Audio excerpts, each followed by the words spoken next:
Hi everyone and welcome to Jab and Move with your host Stephen, and boy, I fucked that one up, didn't I? Jesus. Wow. So Itauma blasts Itauma and Whyte within a minute and 40 seconds. I don't think it was that long. And what a ridiculous win it was as well. Obviously, got to eat humble pie because I predicted Whyte to win, but come back a bit more towards the old Whyte we'd seen in the days of Chisora, Parker, Brown and so on. But unfortunately that didn't happen. We didn't even get a battle.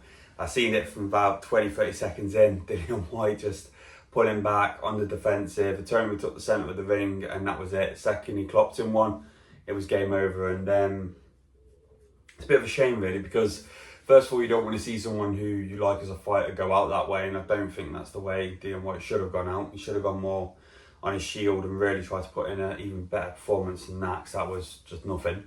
But what's it say about Itauma? What a fighter. I predict he is going to be the next big thing, but I didn't think it'd be this soon. And I also didn't think he'd do what he did to Whyte, and that was a phenomenal performance. So where does he go here from now? And also what happens to Whyte? Let's just dive into that. In terms of Itauma, he has to have a big challenge now. I know Whyte was his toughest challenge, but I would also caveat that with a lot of the predictors and a lot of the pundits said that he would actually blitz Itauma and Whyte. So is this his toughest challenge, or actually is it just on paper a tough challenge? So do we have to get him in with someone like a Caballero, a Bicoli? Like I said, I don't think he should touch Usyk, Parker or Dubois, if I'm honest. I think those three should be left alone. I think Parker should have a shot with Usyk. Dubois needs to figure out what he's going to do next. But for me, a really, really solid test now and a really good test would be Caballero or Bicoli. I think those two would be really good.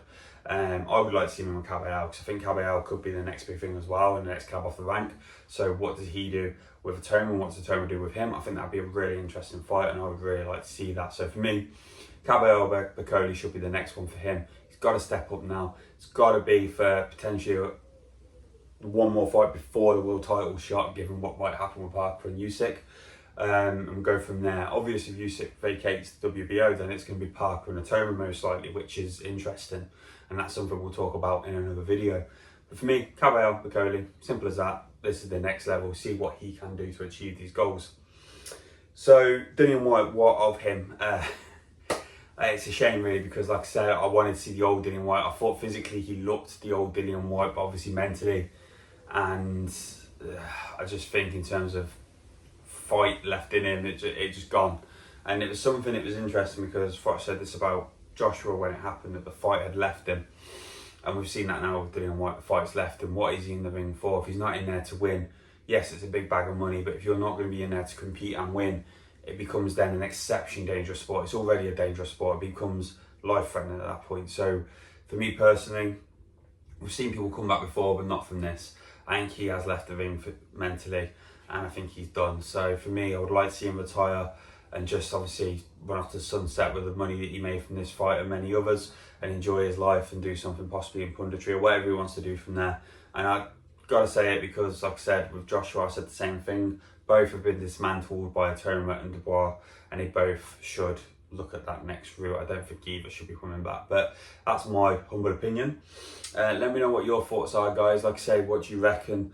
Who should Itauma fight next? I'm saying Bicoli or Caballero now for the next one. What are your thoughts, and what do you think of that destruction? Because I got it horribly wrong. So bad, it's shocking. I never said I knew anything anyway when I started this, so it's fine, you can't judge me on that. And also with Itauma and Whyte, what should be next? Is it retirement?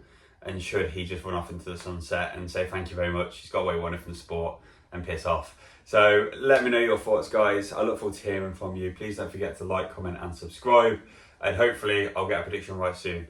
Take care.